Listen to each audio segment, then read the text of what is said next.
L'Éternel est toujours là. Si tu ne le savais pas, ce ne sont pas les bonnes œuvres qui donnent le paradis. Il faut accepter de vivre pour lui. L'Éternel est toujours là. Si tu ne le savais pas, ce ne sont pas les bonnes œuvres qui donnent le paradis. Il faut accepter de vivre pour lui. L'Éternel est toujours là. Si tu ne le savais pas, ce ne sont pas les bonnes œuvres qui donnent le paradis.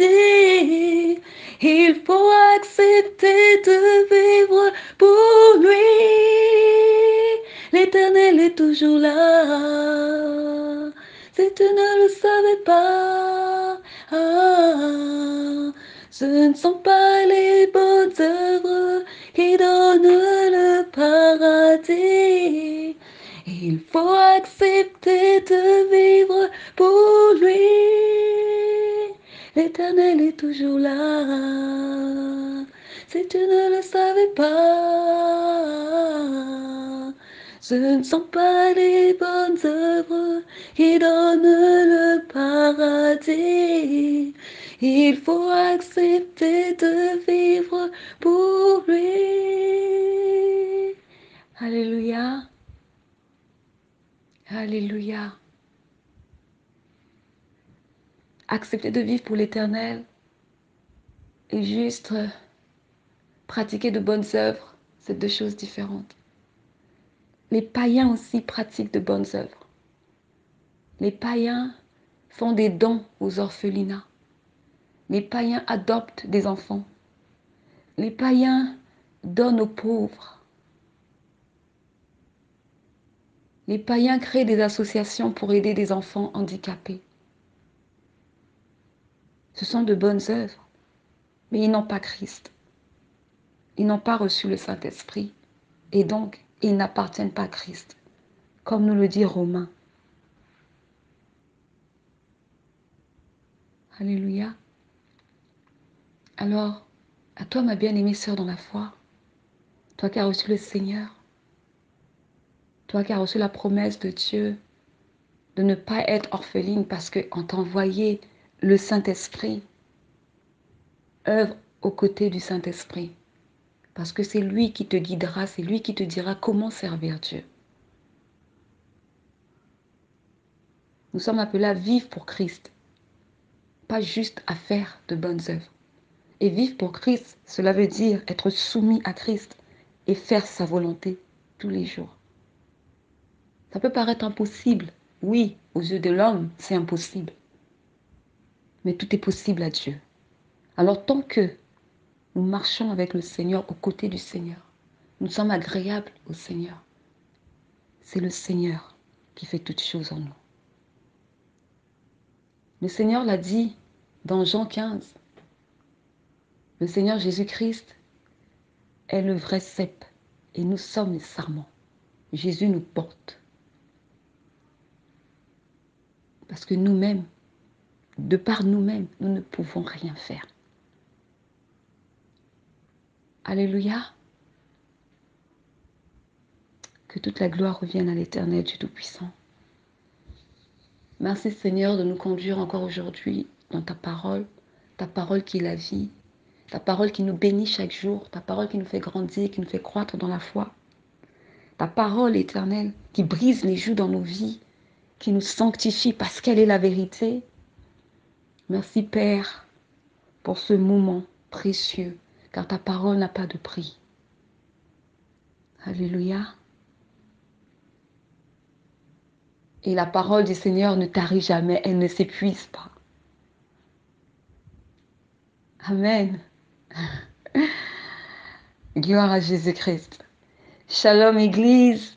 Shalom. Aujourd'hui, nous sommes dans l'étude du livre Philippiens chapitre 2. Nous avons été dirigés par le Saint-Esprit dans cette étude et par la grâce de Dieu, le Seigneur nous a fait ressortir énormément de points importants pour le corps du Christ que nous sommes. Il est écrit, ne soyez pas juste des auditeurs oublieux, mais mettez en pratique la parole. À chaque fois que le Seigneur nous illumine dans sa parole, il nous parle. Il est en train de nous dire, voici cette parole, je veux qu'elle prenne vie en toi. C'est ça que je veux pour toi. C'est ce que tu dois devenir. Ne lisons pas juste la parole pour dire, j'ai de la connaissance, je connais ça. Non, non. Non, on lit pour devenir ce que Dieu veut que nous soyons. On lit pour avoir la connaissance de qui est le Dieu auquel nous nous approchons. Qui est le Fils? Qu'est-ce que le Fils a fait? Oui, mais nous lisons également parce que cette parole, elle est vie et esprit. Et quand nous la lisons et nous avons foi en cette parole prend vie en nous. La Bible dit que c'est Dieu qui fait croître. Il nous arrose par sa parole et ensuite il fait croître cette parole au-dedans de nous. Alléluia. Donc, nous sommes dans l'étude de Philippiens chapitre 2 et je vais partager avec vous précisément Philippiens chapitre 2 versets 20 à 21. Dans le nom tout-puissant de Jésus-Christ. Que le Saint-Esprit nous conduise dans toute la vérité de la parole et que sa parole parle au-dedans de notre esprit. Que sa parole régénère notre intelligence. Que sa parole vienne accomplir l'œuvre pour laquelle elle a été libérée dans le nom tout-puissant de Jésus-Christ. Alléluia. Alors, Philippiens 2, 20 à 21. Ayez toujours la Bible à vos côtés, afin que lorsque vous la parcourez, vous permettez au Seigneur de vous parler directement. Alors, Philippiens 2 à 21, 20 à 21, pardon. Je lis dans le nom tout-puissant de Jésus-Christ. Car je n'ai personne ici qui partage mes sentiments pour prendre sincèrement à cœur votre situation. Tous, en effet, cherchent leur propre intérêt et non ceux de Jésus-Christ. Amen. Je rends grâce à l'Éternel pour la vie de l'apôtre Paul et son dévouement pour l'œuvre de Dieu. Donc, la lettre aux Philippiens, ici, il s'agit de l'apôtre Paul qui parle, qui exhorte l'Église. Amen. Amen. L'apôtre Paul est un modèle pour l'Église. Ayant souffert pour la cause de l'Évangile, sans faire cas de sa propre vie. Il était zélé, fidèle, ayant servi avec assurance et en tout temps prenant appui sur le Saint-Esprit et tirant sa force en Jésus-Christ, notre Seigneur et Sauveur. Alléluia. C'est pourquoi, Père, je te rends grâce et te dis merci, car l'apôtre Paul est un encouragement pour le corps du Christ et tous ceux dont le cœur désire ardemment te suivre et faire ta volonté. Honneur, puissance, gloire et louange à toi, Père Saint, dans le nom tout-puissant de Jésus-Christ. Amen. Amen.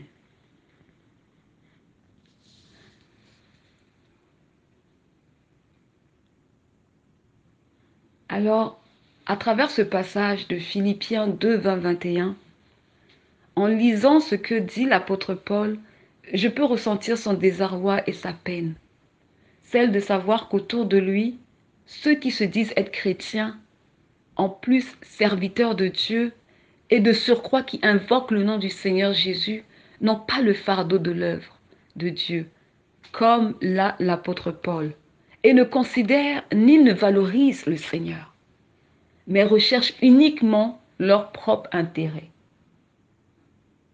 En gros, Ils sont là pour leur ventre, tout simplement. Si on doit parler crûment. Amen. Mais si en tant qu'enfant de Dieu, en tant qu'ouvrier, en tant que serviteur, cela veut dire que nous cherchons les intérêts du monde. Et si je suis affectionné au monde, cela veut dire que je suis ennemi de Christ. Amen. Colossiens 3, verset 2 à 3 nous dit ceci. Lisant dans le nom tout-puissant de Jésus-Christ.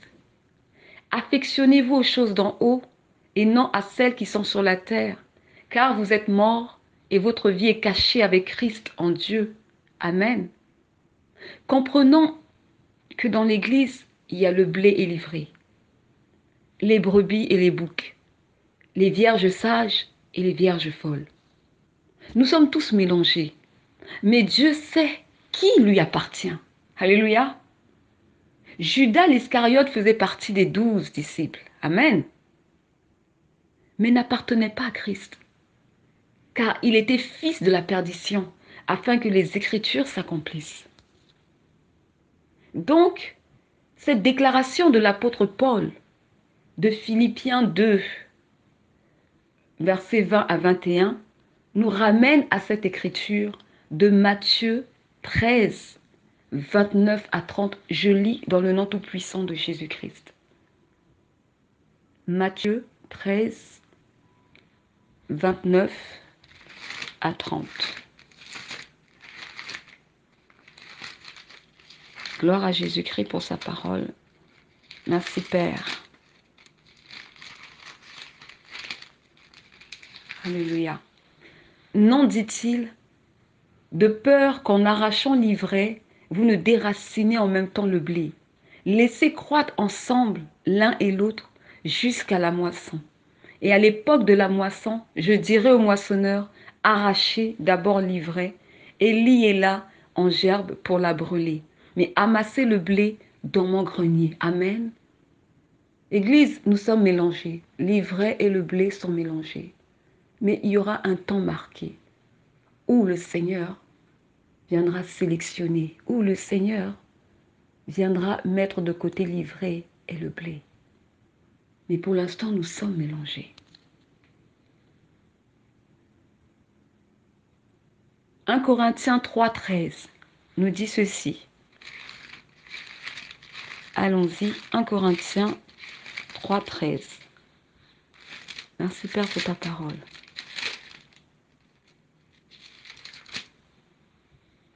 Je lis dans le nom tout-puissant de Jésus-Christ. L'œuvre de chacun sera manifestée. Amen. Nous sommes tous mélangés, oui, c'est vrai. Mais l'œuvre de chaque personne sera manifestée. Si tu œuvres dans le mensonge, tu seras exposé. Si tu œuvres dans la droiture, dans la justice, cela se sera.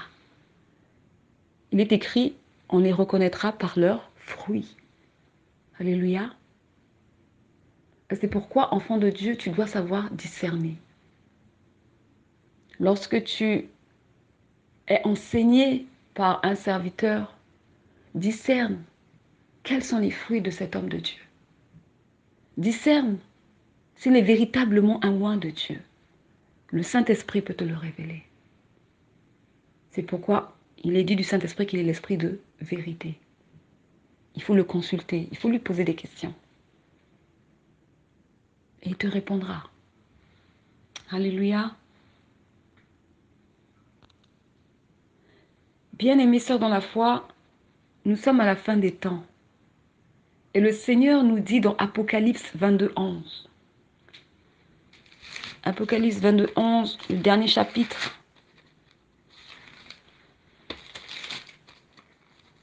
Le chapitre de vérité. Le Seigneur dit que celui qui est injuste soit encore injuste. Que celui qui est souillé se souille encore. Et que le juste pratique encore la justice. Et que celui qui est saint se sanctifie encore. Amen. Le salut est individuel, ma sœur. Et Dieu avance avec ceux qui avancent avec lui et le suivent. 2 Timothée 4, 10 nous dit ceci. Allons-y, 2 Timothée 4,10. Merci Seigneur. Démas, mon compagnon d'œuvre, m'a abandonné pour l'amour de ce siècle. Il est parti pour Thessalonique. Là, l'apôtre Paul nous dit clairement que son compagnon d'œuvre, avec qui il œuvrait pour l'œuvre de Dieu, l'a abandonné pour l'amour de ce siècle présent. Beaucoup de serviteurs de Dieu tiédiront. Beaucoup de serviteurs de Dieu vont tiédir. Certains sont voués d'office à la perdition. D'autres se laisseront corrompre et séduire par le prince de ce monde. Il y en a de ceux-là qui vont trahir l'alliance de Dieu, s'égarer et perdre la foi. Mais ceux qui connaîtront leur Dieu, a dit le prophète Daniel, agiront avec fermeté. Daniel chapitre 11 verset 32. Amen. Oui, c'est triste de voir des âmes tomber dans les filets du diable et d'autres sortir du droit chemin. Oui, c'est triste de voir des membres du corps de Christ s'égarer, abandonner la voie du Seigneur pour repartir dans les vomissures. Mais malgré tout cela, Église, nous devons persévérer. Nous devons continuer. Nous devons combattre le bon combat de la foi. Nous devons aller jusqu'au bout. Nous sommes dans une course. Ce que nous pouvons faire, c'est prier les uns pour les autres, nous exhorter les uns les autres, nous entretenir par des hymnes, par des cantiques spirituels, nous exhorter, partager la parole. C'est cela que nous devons faire. C'est une manière de veiller les uns sur les autres. Mais si déjà ça, nous ne le faisons pas, nous n'accomplissons pas la volonté du Seigneur. Car cela est recommandé dans les Écritures. Amen.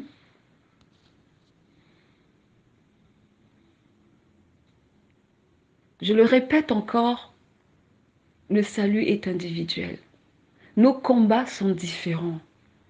Et notre marche est unique. Nous n'avons pas la même marche. Nous n'avons pas reçu le même appel. Nous n'avons pas reçu la même mission. Mais nous avons tous reçu le même Saint-Esprit, mais qui opère en chacun de nous différemment. Alléluia. Comprenons que servir Dieu se fait selon la volonté de Dieu et se fait par amour pour Dieu et non par contrainte et non pour nos intérêts personnels. Quand on sert Dieu, on sert le royaume de Dieu. On ne sert pas une entreprise terrestre. Non, c'est le royaume de Dieu. Amen. C'est pourquoi toi qui as été choisi de Dieu, fais exactement ce que Dieu attend de toi. Sers le Seigneur avec tout ce qu'il a placé au-dedans de toi. Que ce soit les dons spirituels, les capacités, les habiletés, les facilités qu'il t'a données, l'intelligence qu'il t'a donnée, tes biens matériels, tes revenus, tout ce que tu possèdes, sers Dieu avec ce que tu as entre les mains. Travaille ton salut avec crainte et tremblement et ne prends rien pour acquis. Non, ne prends rien pour acquis. Demeure dans l'humilité et revêt-toi du don par excellence qui est l'amour. Car par amour, Jésus-Christ a pardonné quand il était à la croix. Il a dit, Père, pardonne-leur. Par amour, Étienne a pardonné pendant qu'on le lapidait. Mais si nous servons Christ sans amour, nous sommes vides. Cela est vain. Parce que le Dieu que nous servons est amour. Alors nous aussi, revêtons-nous d'amour. Manifestons l'amour. Amen. Prenons à cœur notre service pour Dieu. Soyons responsables de notre salut. Honorons Dieu, valorisons Dieu, éloignons-nous des futilités, persévérons et préservons-nous des souillures de ce monde. Gardons-nous purs pour l'œuvre de Dieu, Église. Car il est écrit, heureux les cœurs purs, car ils verront Dieu. Matthieu 5,8. Amen. Sans amour, Église, nous ne pouvons pas servir le Seigneur dans la vérité, de manière loyale. L'amour, c'est ce qui a poussé Dieu à livrer son Fils unique Mourir afin que quiconque ne périsse, mais ait la vie éternelle. Saisissons-nous de la grâce. Saisissons-nous de la grâce que Dieu nous a faite. Honorons la grâce que Dieu nous a donnée et ne la foulons pas. Comme les 9 lépreux, après avoir reçu leur guérison, ils sont partis tous incrédules, sans même au fait savoir qui était celui qui les avait guéris. Mais un seul d'entre eux est revenu. Et Jésus lui a dit, va, ta foi t'a sauvé.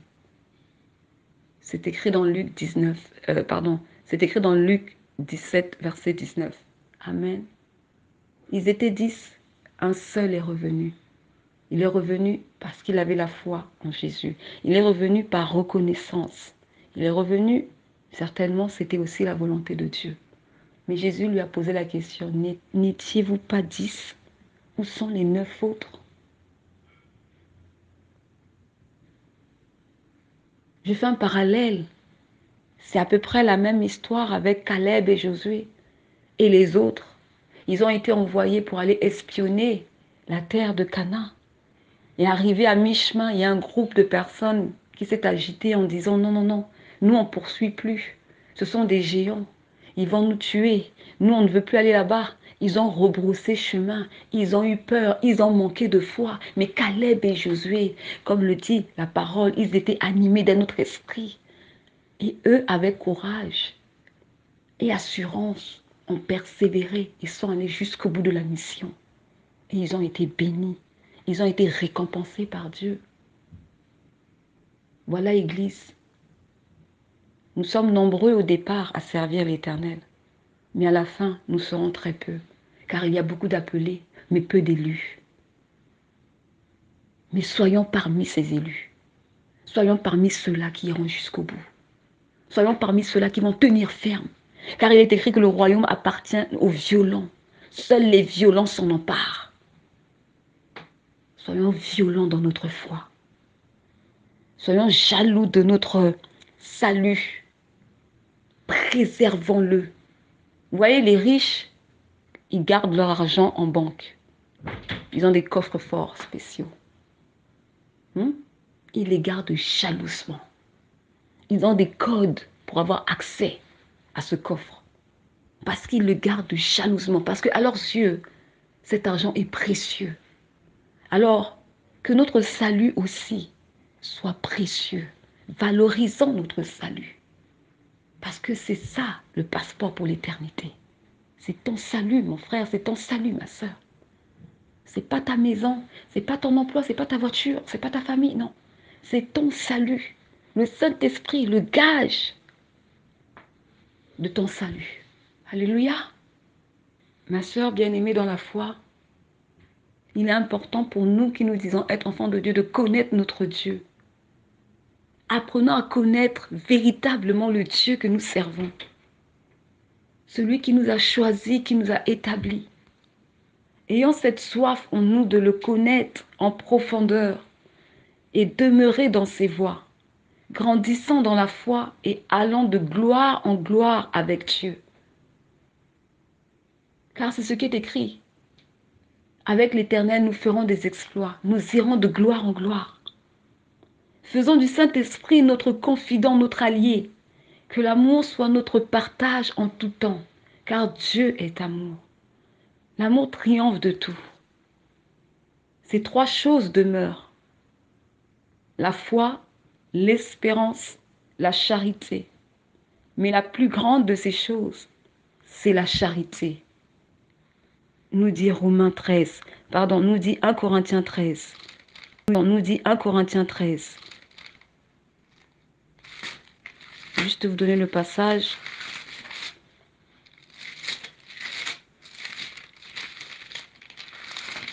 « 1 Corinthiens 13 à partir du verset 13. Voilà. Amen. Enfants de Dieu, servantes de l'Éternel, ouvrières, ouvriers, disciples de Jésus-Christ, revêtons-nous de l'amour. L'amour envers notre Dieu, l'amour envers notre prochain et l'amour des âmes. Car Jésus est venu pour les pécheurs et pour sauver les âmes. N'aimons pas le monde. Ne nous attachons à rien dans ce monde, car nous sommes de passage. Nous sommes dans le monde, mais nous ne sommes pas du monde. Jésus a dit, je m'en vais vous préparer des maisons et je reviens vous chercher. Jésus revient chercher une église sans tache ni ride. Tenons ferme dans la foi en Christ. Aimons Dieu et notre prochain. Servons-le de tout notre cœur et soyons des sacrifices vivants, saints, agréables à Dieu. Renonçons à notre propre vie et chargeons-nous de notre croix et suivons Christ. Amen. 1 Jean 2,17 nous dit, n'aimez point le monde ni les choses de ce monde. Si quelqu'un aime le monde, l'amour du Père n'est point en lui. Amen. Donc, retenons ceci dans cette étude de Philippiens, chapitre 2, versets 20 à 21. L'apôtre Paul était peiné. L'apôtre Paul était attristé du fait qu'il avait constaté qu'il était le seul à porter le fardeau de l'œuvre de Dieu. Il avait constaté qu'autour de lui, tous recherchent leurs propres intérêts, mais aucun ne cherche l'intérêt de Dieu. L'Église dans le 21e siècle dans lequel nous sommes, regardons l'état de l'Église. Qui véritablement cherche l'intérêt du royaume des cieux? Qui est véritable des âmes? Qui véritablement se soucie de l'œuvre du Seigneur? On est tous occupés. Si ce n'est pas mon emploi, mon travail, c'est ma famille, mon mari, c'est ma femme, c'est mon business.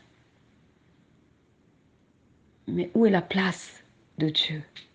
Où est la place de son œuvre? L'œuvre qu'il nous a confiée. Avant d'être des salariés, Église, avant d'être des employés pour telle entreprise, sache que ton véritable rémunérateur, c'est l'Éternel. Sache que ton Créateur, c'est l'Éternel. Celui qui te donne le souffle de vie le matin quand tu te réveilles, c'est l'Éternel. Et c'est lui qui peut faire stopper tout du jour au lendemain dans ta vie. Alors, sachons quelles sont nos priorités. C'est important. Donc, voilà, c'était l'étude de Philippiens, chapitre 2, versets 20 à 21. Je rends grâce à l'Éternel pour sa parole. Je rends grâce à l'Éternel qui continue de nous enseigner, qui continue de nous faire grandir dans la connaissance de sa parole. Je remercie l'Éternel Dieu Tout-Puissant pour le temps qu'il nous accorde à être dans sa parole. Ce sont des temps précieux. Ce sont des temps qui n'ont pas de prix. Ce sont des temps que, par la grâce de Dieu, nous apprenons nous aussi à valoriser, à considérer. Et la parole que Dieu nous donne, c'est plus que notre salaire, c'est notre trésor. Et nous voulons le garder jalousement. C'est pourquoi je prie dans le nom tout-puissant de Jésus-Christ, Éternel, que ta parole soit scellée au-dedans de nous, que ta parole trouve une bonne terre, afin qu'elle puisse germer et produire le fruit en son temps, dans le nom tout-puissant de Jésus-Christ. Que ta parole accomplisse l'œuvre pour laquelle elle a été libérée, Seigneur, dans nos vies, dans le nom tout-puissant de Jésus-Christ. Que ta parole, Seigneur, nous sanctifie, nous purifie. Que ta parole, éternelle, purifie nos pensées. Et que ta parole nous garde à tes côtés, à faire ta volonté, dans le nom tout-puissant de Jésus-Christ. Alléluia. Merci Seigneur pour toutes choses. Que ton Saint-Nom soit glorifié. Merci ma sœur bien-aimée dans la foi pour cette étude que nous partageons ensemble par la grâce de Dieu et que le Seigneur continue de nous conduire par son esprit. Que toute la gloire soit rendue à l'Éternel. Ensemble louons l'Éternel, il est vivant. Ensemble louons le Seigneur, il est puissant. Ensemble louons le Seigneur, il est vivant. Ensemble louons le Seigneur, il est puissant. Ensemble louons le Seigneur, il est vivant. Ensemble louons l'Éternel, il est puissant. Ensemble louons le Seigneur, il est vivant. Ensemble louons le Seigneur, il est puissant. Ah, louons l'Éternel, il est vivant. Ah, louons l'Éternel, il est vivant. Ah, louons le Seigneur, il est puissant. Ensemble, louons l'Éternel, il est vivant. Ensemble, louons le Seigneur, il est puissant. Ensemble, louons l'Éternel, il est vivant.